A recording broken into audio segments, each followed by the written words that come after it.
Hello दोस्तों, द्रोणवाणी में आपका स्वागत है। आज की इस वीडियो में हम पॉलिटी की नेक्स्ट क्लास संविधान के भाग और एक भाग में कितने अनुच्छेद और अनुसूचियों को क्लियर करेंगे। तो अभी तक आपने हमारे चैनल को सब्सक्राइब नहीं किया है तो सब्सक्राइब कर लीजिए, बेल आइकन को ऑन कर लीजिए ताकि द्रोणवाणी की नई नई वीडियो आप तक पहुँचती रहें। तो आइए दोस्तों, नेक्स्ट क्लास स्टार्ट करते हैं। भारतीय संविधान के भाग। संविधान को जिसने बनाया उस संविधान सभा को अच्छे से समझे। उसके बाद में हम अंतरिम मंत्रिमंडल और स्वतंत्र भारत का प्रथम मंत्रिमंडल जिसे अंतरिम सरकार कहा गया उसको अच्छे समझे। उसके बाद स्टूडेंट हम भारतीय संविधान के स्रोत और प्रस्तावना को समझे।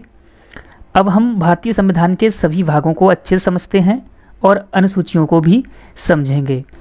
तो स्टूडेंट, भारतीय संविधान का जो पहला भाग है इसमें कितने अनुच्छेद हैं? इसमें 1 से 4 अनुच्छेद हैं। तो स्टूडेंट, 1 से 4 अनुच्छेद तक भाग 1 में है जिसका नाम संघ एवं उसके राज्य क्षेत्र हैं। तो स्टूडेंट, जो भाग 1 है उसमें भारत संघ के बारे में बताया गया है और उसके राज्य क्षेत्र के बारे में बताया गया है।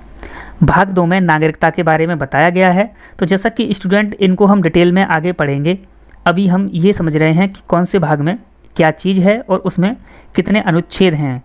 तो भाग 2 में नागरिकता के बारे में पढ़ते हैं। भाग 2 में कितने अनुच्छेद हैं? 5 से 11 तक भाग 2 में अनुच्छेद हैं। भाग 3 में क्या है? तो भाग 3 में मौलिक अधिकार हैं।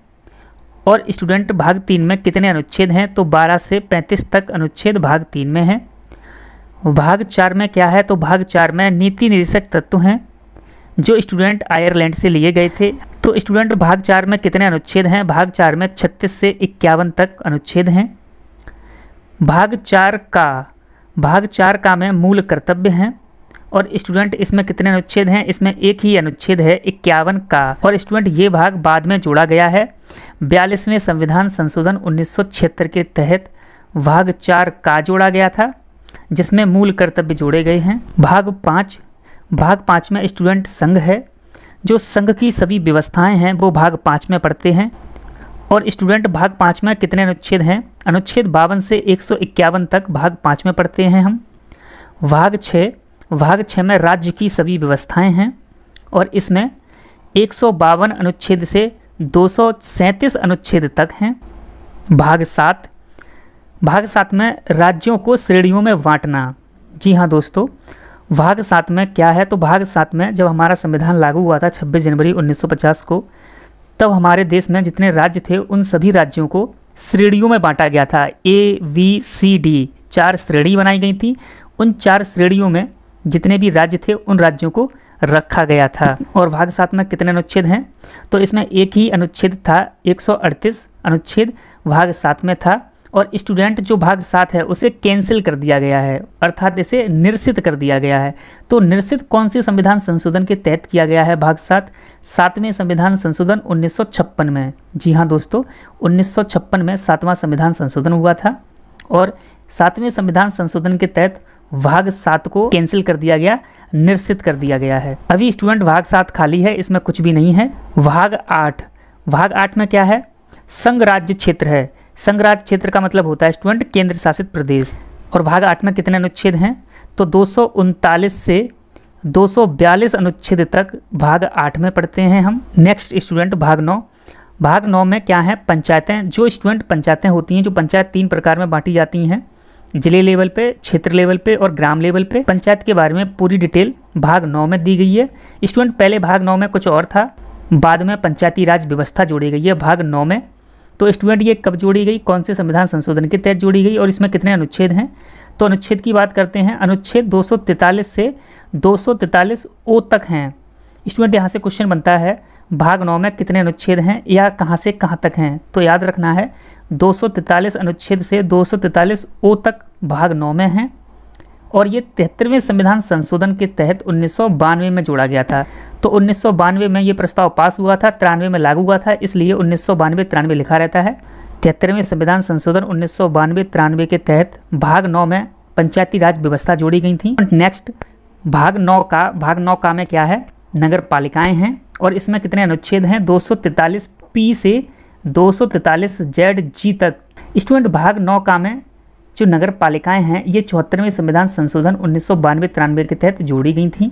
तो स्टूडेंट जैसे पंचायतें ग्राम लेवल पे होती हैं वैसी नगर पालिकाएँ शहर लेवल पे होती हैं, और ये नगर पालिकाओं को 3 भागों में बांटा जाता है, नगर पंचायत, नगर पालिका परिषद, महानगर पालिका। भाग 9 में क्या है, सहकारी समितियां। तो जैसा कि स्टूडेंट आप लोग जानते होंगे समितियां बना करती हैं, तो वो सहकारियां समितियां के बारे में कहाँ बताया गया है, सहकारी समितियों के बारे में भाग 9 में बताया गया है। और इसमें कितने अनुच्छेद हैं, तो इसमें 243 ZH से 243 ZT तक हैं। 243 से 243 O तक पंचायती राज व्यवस्थाएं हैं। 243 P से 243 ZG तक नगर पालिकाएँ हैं। 243 ZH से 243 ZT तक सहकारी समितियां हैं। और स्टूडेंट जो 9 है 97वें संविधान संशोधन 2011 के तहत जोड़ा गया था। भाग 10 अनुसूचित जाति अनुसूचित जनजाति क्षेत्र के बारे में बताया गया है। तो जैसा कि स्टूडेंट अनुसूचित जातियां होती हैं और अनुसूचित जनजातियां होती हैं, उनके कुछ विशेष क्षेत्र होते हैं। उस क्षेत्र में अनुसूचित जाति और अनुसूचित जनजातियों के प्रशासन के बारे में कुछ अलग से व्यवस्थाएं होती हैं, उसके बारे में भाग 10 में बताया गया है। और स्टूडेंट भाग 10 में कितने अनुच्छेद हैं, तो इसमें एक ही अनुच्छेद है, अनुच्छेद 244। नेक्स्ट स्टूडेंट भाग 11 समझते हैं। भाग 11 में संघ राज्य संबंध है। स्टूडेंट जो भारत एक संघ की सरकार है और राज्यों की सरकार होती है, उनके संबंध के बारे में भाग 11 में बताया गया है। और इसमें कितने अनुच्छेद हैं, तो स्टूडेंट इसमें अनुच्छेद 245 से 263 अनुच्छेद तक भाग 11 में है। नेक्स्ट स्टूडेंट भाग 12 को समझते हैं। भाग 12 में वित्त, संपत्ति, संविदाएं और वाद हैं। और स्टूडेंट इसमें अनुच्छेद कितने हैं, तो स्टूडेंट इसमें अनुच्छेद 264 से 300 का तक भाग 12 में अनुच्छेद हैं। तो स्टूडेंट इसमें जितने वित्तीय मामले हैं और जितनी संपत्ति से जुड़े हुए मामले हैं वो हम भाग 12 में पढ़ते हैं। तो जैसा कि स्टूडेंट आप जानते होंगे अनुच्छेद 280 के तहत में वित्त आयोग का गठन होता है, और अनुच्छेद 280, 264, 300 का के बीच में आता है। तो स्टूडेंट वित्त और संपत्ति से जुड़े जो भी मामले होते हैं वो हम भाग 12 में पढ़ते हैं। नेक्स्ट भाग 13 भारत के राज्य के भीतर व्यापार, वाणिज्य एवं समागम। तो स्टूडेंट भाग 13 में कितने अनुच्छेद हैं, भाग 13 में अनुच्छेद 301 से अनुच्छेद 307 तक भाग 13 में हैं। स्टूडेंट भारत के राज्य के भीतर व्यापार, वाणिज्य, समागम का मतलब क्या है, भारत के अंदर व्यापार से संबंधित जो कायदे कानून हैं, जो नियम हैं, वाणिज्य से संबंधित जो नियम हैं वो भाग 13 में दिए हुए हैं। नेक्स्ट समझते हैं भाग 14। भाग 14 में क्या है, संघ एवं राज्यों के अधीन सेवाएं। स्टूडेंट संघ एवं राज्यों के अधीन सेवाओं का मतलब क्या है, तो संघ सरकार और राज्य सरकार के अधीन जितनी भी सेवाएं, जितनी भी सरकारी नौकरियां आती हैं उनसे जुड़े हुए सारे नियम भाग 14 में हैं। और स्टूडेंट भाग 14 में कितने अनुच्छेद हैं, तो अनुच्छेद 308 से 322 तक अनुच्छेद भाग 14 में दिए हुए हैं। नेक्स्ट स्टूडेंट भाग 14 का। भाग 14 का में क्या है, तो भाग 14 का में अधिकरण है। और इसमें अनुच्छेद कितने हैं, तो इसमें अनुच्छेद एक ही है, अनुच्छेद 323। तो स्टूडेंट अधिकरण का मतलब क्या होता है, तो जैसा कि स्टूडेंट भाग 14 में संघ राज्यों के अधीन सेवाओं के बारे में बताया गया है, उन्हीं सेवाओं के स्पेशल शर्तों के बारे में और उन सेवाओं के संबंध में कोई विवाद होता है तो उससे जुड़े हुए सारे मामले भाग 14 का में बताए गए हैं। भाग 15। भाग 15 में क्या है स्टूडेंट, मोस्ट इंपोर्टेंट है भाग 15। भाग 15 में निर्वाचन आयोग के बारे में बताया गया है। स्टूडेंट निर्वाचन आयोग क्या करता है, निर्वाचन आयोग का कार्य होता है देश में चुनाव करवाना, राजनीतिक पार्टियों को मान्यता देना, चुनाव चिन्ह उपलब्ध करवाना, ये सभी कार्य, चुनाव से जुड़े हुए सारे मामले निर्वाचन आयोग देखता है। तो स्टूडेंट निर्वाचन आयोग भाग 15 में है। और भाग 15 में कितने अनुच्छेद हैं, 324 से 329 ए तक जो भी अनुच्छेद हैं वो भाग 15 में है। नेक्स्ट स्टूडेंट भाग 16 समझते हैं। भाग 16 में क्या है, कुछ वर्गों के संबंध में विशेष उपबंध हैं। और स्टूडेंट इसमें अनुच्छेद कितने हैं, तो अनुच्छेद 330 से शुरू होते हैं, 342 अनुच्छेद तक भाग 16 में है। कुछ वर्गों के संबंध से विशेष उपबंध का मतलब क्या है स्टूडेंट, लोकसभा में, राज्यसभा में कुछ सदस्यों को मनोनीत किया जाता है, विधानसभा में मनोनीत किया जाता है। ज़्यादातर आरक्षित से जुड़े हुए मामले भाग 16 में आते हैं। विशेष उपबंध, तो जो विशेष वर्ग हैं, ओबीसी, एससी, एसटी या जनजाति वर्ग जो होता है उसके संबंध में कुछ विशेष उपबंध किए गए हैं और वो भाग 16 में है। नेक्स्ट स्टूडेंट भाग 17 समझते हैं। भाग 17 में क्या है? भाग 17 में राजभाषा है, वर्तमान में 22 भाषा मान्यता प्राप्त हैं। तो उन्हीं भाषाओं के बारे में कहाँ बताया गया है? उन्हीं भाषाओं के बारे में भाग 17 में बताया गया है। और भाग 17 में कितने अनुच्छेद हैं? तो 343 से 351 अनुच्छेद तक भाग 17 में है। स्टूडेंट नेक्स्ट समझते हैं भाग 18। भाग 18 में क्या है? आपात उपबंध। तो जैसा कि स्टूडेंट 3 प्रकार का आपात होता है, राष्ट्रीय आपात, राज्य आपात और वित्तीय आपात। तो उन तीनों आपातकाल के बारे में हम भाग 18 में पढ़ते हैं।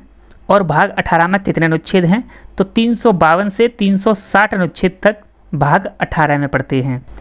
स्टूडेंट नेक्स्ट भाग समझते हैं भाग 19। भाग 19 में क्या है? भाग 19 में प्रकीर्ण है और इसमें अनुच्छेद कितने हैं? तो अनुच्छेद 361 से 367 अनुच्छेद तक भाग 19 में पढ़ते हैं। स्टूडेंट इस प्रकीर्ण का मतलब क्या होता है इसको समझते हैं। तो जैसा कि भारत में जितने भी राज्य प्रमुख होते हैं, जैसे राष्ट्रपति हैं, राज्यपाल हैं, तो इन सभी राज्य प्रमुखों के बारे में कुछ विशेष उपबंध होते हैं, वो भाग 19 में बताए गए हैं। नेक्स्ट भाग 20 समझते हैं। स्टूडेंट भाग 20 में संविधान के संशोधन के बारे में बताया गया है और इसमें एक ही अनुच्छेद है, अनुच्छेद 368। स्टूडेंट अनुच्छेद 368 जो है उसको हम भाग 20 में पढ़ते हैं और भाग 20 में संविधान संशोधन के बारे में बताया गया है, अर्थात आप संविधान में संशोधन कर सकते हैं। ये कहाँ बताया गया है? ये भाग 20 में बताया गया है। और किस अनुच्छेद में बताया गया है? तो 368 अनुच्छेद में बताया गया है। नेक्स्ट स्टूडेंट भाग को समझते हैं भाग 21। भाग 21 में क्या है? अस्थायी संक्रमणकालीन और विशेष उपबंध।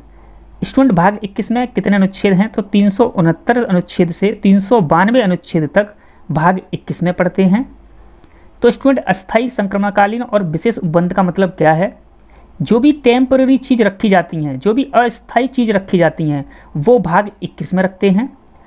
और किसी संक्रमणकालीन, जैसे स्टूडेंट ये अभी कोरोना काल चल रहा है, तो कोरोना काल के समय जो भी नियम कायदे कानून बनाए जाएंगे स्पेशल, वो भाग 21 में रखे जाएंगे। तो कभी भी कोई संक्रमण फैलता है या संक्रमणकालीन का समय होता है, उस समय जितने भी उपबंध बनाए जाते हैं, जितने भी नियम बनाए जाते हैं, वो भाग 21 में रखे जाते हैं। तो स्टूडेंट भाग 21 में 369 अनुच्छेद से 392 अनुच्छेद तक आते हैं और इसी के बीच में अनुच्छेद 370 पड़ता है। तो जम्मू कश्मीर के लिए जो धारा 370 में स्पेशल राइट्स दिए गए थे, वो अस्थायी तौर पर दिए गए थे, जैसा कि हम भाग 21 में समझ सकते हैं। अस्थायी संक्रमणकालीन के लिए जो विशेष उपबंध बनाए जाते हैं, वो भाग 21 में बनाए जाते हैं। भाग 22। भाग 22 में क्या है? संक्षिप्त नाम, प्रारंभ, हिंदी प्राधिकृत, पाठ और निरसन। स्टूडेंट भाग 22 में कितने अनुच्छेद हैं? तो 393 अनुच्छेद से लेकर 395 अनुच्छेद तक भाग 22 में पढ़ते हैं। तो जैसा कि स्टूडेंट हम आपको बताए थे, हमारे संविधान में 22 भाग हैं, 395 अनुच्छेद हैं और 12 अनुसूचियां हैं। तो अनुसूचियों के बारे में अभी हम जानेंगे, उससे पहले भाग 22 आपको बता दिए गए हैं। स्टूडेंट संक्षिप्त नाम, प्रारंभ, हिंदी प्राधिकृत, पाठ और निरसन का मतलब क्या है? तो संक्षिप्त नाम का मतलब है कि हमारे संविधान का संक्षिप्त नाम क्या है? भारत का संविधान, ये हमारे संविधान का नाम है। प्रारंभ का मतलब क्या है? प्रारंभ का मतलब ये है कि प्रारंभ में 26 नवंबर 1949 को जो 16 अनुच्छेद लागू किए गए थे, उसी के बारे में बताया गया है कि प्रारंभ कहाँ से हुआ है। प्रारंभ 16 अनुच्छेदों से शुरू हुआ था हमारा संविधान। हिंदी प्राधिकृत का मतलब हमारा संविधान मुख्य रूप से इंग्लिश भाषा में बना था, अर्थात हिंदी में प्राधिकृत करवा सकते हैं। तो जैसा कि स्टूडेंट आपको हम बताए थे, मूल संविधान में 22 भाग थे और 395 अनुच्छेद थे। स्टूडेंट वर्तमान संविधान में भी काउंटिंग वाइज देखा जाए तो 22 भाग हैं और 395 अनुच्छेद हैं, लेकिन इनके सब अनुच्छेद या सब भाग को जोड़ लेते हैं, भाग के उपखंडों को भी जोड़ लेते हैं, तो 25 भाग बन जाते हैं। तो स्टूडेंट 25 भाग कैसे बन जाते हैं? तो स्टूडेंट जैसे हम आपको बताए थे, 4 का को जब जोड़ते हैं, 9 का को जोड़ते हैं, 9 खा को जोड़ते हैं और 14 का को जोड़ते हैं, तो जब इन सभी सब खंडों को जोड़ते हैं तो इसमें भाग 25 बन जाते हैं। और भाग 7 को नहीं जोड़ते हैं क्योंकि उसको कैंसिल कर दिया गया है। इसलिए वर्तमान संविधान में पूछा जाए कि भाग कितने हैं और 22 ऑप्शन में ना रहे तो 25 को टिक कर सकते हैं। ऐसे ही स्टूडेंट काउंटिंग वाइज देखा जाए तो अनुच्छेद 395 तक ही हैं और अनुच्छेदों के सब खंडों को जोड़ दिया जाए तो स्टूडेंट अनुच्छेद 448 बैठ जाते हैं। तो काउंटिंग वाइज देखा जाए तो 395 ही हैं। जो 448 बैठते हैं वो सब खंड जोड़ देते हैं, जैसे 301A 308V इस तरीके से जोड़ देते हैं तो 448 बैठ जाते हैं। लेकिन काउंटिंग वाइज देखा जाए तो आज भी 395 ही अनुच्छेद हैं। आई होप स्टूडेंट आपको 22 भाग और 395 अनुच्छेद अच्छे से समझ में आ गए होंगे। नेक्स्ट स्टूडेंट हम अनुसूचियों को समझते हैं। तो जैसा कि स्टूडेंट अनुसूचियों के बारे में बताए थे, मूल संविधान में 8 अनुसूचियाँ थीं, वर्तमान संविधान में 12 अनुसूचियाँ हो गई हैं। तो स्टूडेंट जो अनुसूचियाँ हैं वो काउंटिंग वाइज भी बढ़ गई हैं। पहले 8 तक अनुसूचियाँ थी स्टूडेंट, यहाँ तक अनुसूचियाँ थी। अब काउंटिंग वाइज 9, 10, 11, 12 4 अनुसूचियाँ और बढ़ गई हैं। तो जैसा कि स्टूडेंट आपको अभी हम भाग और अनुच्छेद के बारे में बताए थे, अनुच्छेद और भाग के बारे में देखा जाए तो स्टूडेंट 22 भाग और 395 अनुच्छेद काउंटिंग वाइज आज भी हैं। जब सब खंडों को जोड़ लेते हैं तब 448 और 25 भाग हो जाते हैं। लेकिन स्टूडेंट जो अनुसूचियां हैं वो काउंटिंग वाइज 4 बढ़ गई हैं। पहले 8 थीं, अब 12 हो गई हैं। सबसे पहली अनुसूची समझते हैं। पहली अनुसूची में क्या है? भारत संघ के राज्य 28 और संघ शासित प्रदेश 8 की सूची। जी हाँ दोस्तों, भारत संघ में कितने राज्य हैं? 28 राज्य हैं वर्तमान में। और संघ शासित प्रदेश कितने हैं? तो वर्तमान में 8 संघ शासित प्रदेश हैं, अर्थात केंद्र शासित प्रदेश हैं। तो 28 राज्य हैं और 8 केंद्र शासित प्रदेश हैं। ये कहाँ बताया गया है? ये अनुसूची 1 में बताया गया है।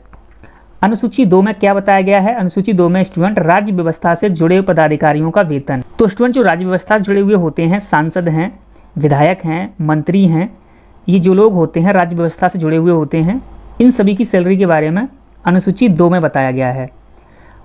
अनुसूची 3 में क्या बताया गया है स्टूडेंट? अनुसूची 3 में राज्य व्यवस्था के विभिन्न पदाधिकारियों के शपथ के बारे में बताया गया है। तो जैसा कि स्टूडेंट राज्य व्यवस्था के जो भी पदाधिकारी होते हैं वो शपथ लेते हैं, जैसे मंत्री शपथ लेते हैं, विधायक शपथ लेते हैं, राज्यपाल शपथ लेते हैं, राष्ट्रपति शपथ लेते हैं, प्रधानमंत्री शपथ लेते हैं। उस शपथ के बारे में कहाँ बताया गया है? उस ओथ के बारे में कहाँ बताया गया है? तो अनुसूची 3 में ओथ के बारे में बताया गया है। अनुसूची 4 में क्या बताया गया है? राज्यों तथा संघीय क्षेत्रों का राज्यसभा में प्रतिनिधित्व। तो जैसा कि स्टूडेंट आप लोग जानते होंगे, संसद के 2 सदन होते हैं, लोकसभा, राज्यसभा। राज्यसभा में कितने सदस्य जाएंगे और किस राज्य से जाएंगे और किस संघ शासित प्रदेश से जाएंगे, अर्थात केंद्र शासित प्रदेश से जाएंगे, इसके बारे में अनुसूची 4 में बताया गया है। अनुसूची 5 में क्या बताया गया है? अनुसूचित क्षेत्रों और एसटी के प्रशासन और नियंत्रण के बारे में। तो जैसा कि स्टूडेंट अनुसूचित क्षेत्र होते हैं, तो स्टूडेंट जहाँ पर अनुसूचित जनजातियों की जनसंख्या ज़्यादा होती है वहाँ कहीं कहीं क्षेत्रों पर अनुसूचित क्षेत्र घोषित कर दिया जाता है। वहाँ के स्टूडेंट जो प्रशासन के नियम होते हैं वो अलग होते हैं, इसलिए स्टूडेंट अनुसूचित क्षेत्रों और एसटी के प्रशासन के बारे में वो अनुसूची 5 में बताया गया है। अनुसूची 6 में क्या बताया गया है? एसटी के लिए प्रशासन का प्रावधान। जी हाँ दोस्तों, जो एसटी होती है, अनुसूचित जनजाति होती है, उसके प्रशासन के जो भी प्रावधान होते हैं वो अनुसूची 6 में बताया गया है। तो स्टूडेंट आप लोग समझ रहे होंगे अनुसूची 5 और अनुसूची 6 में अंतर क्या है। स्टूडेंट पूरे देश में जहाँ जहाँ अनुसूचित क्षेत्र हैं और एसटी के प्रशासन के नियंत्रण के बारे में बताया गया है, और एसटी के प्रशासन के प्रावधान के बारे में अनुसूची 6 में बताया गया है, वो स्टूडेंट सिर्फ 4 राज्यों के लिए, असम, मेघालय, त्रिपुरा, मिजोरम। असम, मेघालय, त्रिपुरा, मिजोरम में जो भी एसटी वाले क्षेत्र हैं वहाँ का जो प्रशासन होगा वो अनुसूची 6 में बताया गया है किस तरीके से होगा। स्टूडेंट नेक्स्ट समझते हैं अनुसूची 7 में क्या बताया गया है। अनुसूची 7 में 3 सूचियों के बारे में बताया गया है। जो 3 सूचियां हैं, एक स्टूडेंट संघ सूची है, एक राज्य सूची है, एक समवर्ती सूची है। जिन विषयों पर संघ सरकार कानून बना सकती है वो सभी विषय संघ सूची में रखे गए हैं। तो स्टूडेंट संघ सूची में कितने विषय हैं? पहले 97 विषय थे, अब 100 विषय हो गए हैं संघ सूची में। किन किन विषयों पर राज्य सरकार कानून बना सकती है वो सभी विषय राज्य सूची में लिखे। तो स्टूडेंट राज्य की सूची में कितने विषय थे? पहले 66 विषय थे, अब घट गए हैं राज्य की सूची में, अब 61 विषय हो गए हैं राज्य की सूची में। स्टूडेंट तीसरी सूची होती है समवर्ती सूची। स्टूडेंट समवर्ती सूची क्या होती है? समवर्ती सूची वह सूची होती है जिसमें संघ सरकार और राज्य सरकार ये दोनों सरकार कानून बना सकती हैं, उस सूची को समवर्ती सूची कहते हैं।